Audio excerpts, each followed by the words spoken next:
Programang ito ay rated SPG, striktong patnubay at gabay ng magulang ang kailangan. Tinawagan nga ni Marcelo si Tanggol para papuntahin sila Tanggol sa mansyon ng mga kabalyero.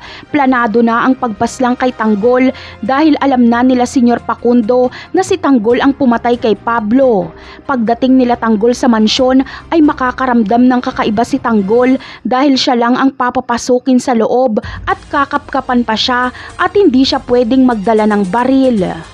Kaya naman, kinakabahan na si Tanggol, pero sa kanyang pagpasok ay makukumpirma niya ngang nasa panganib siya dahil makikita niya sa dingding ang larawan ni Pablo. Kaya alam niya ng apo ni Senyor Facundo si Pablo. Habang si Senyora Bettina at Senyor Facundo naman ay gusto munang makita at makausap si Tanggol bago nila ito iligpit.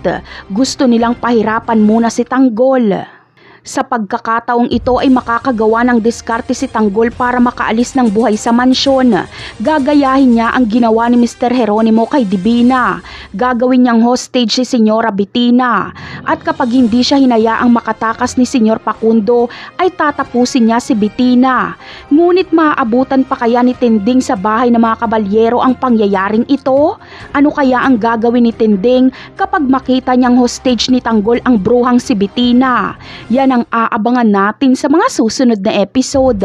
Paalam!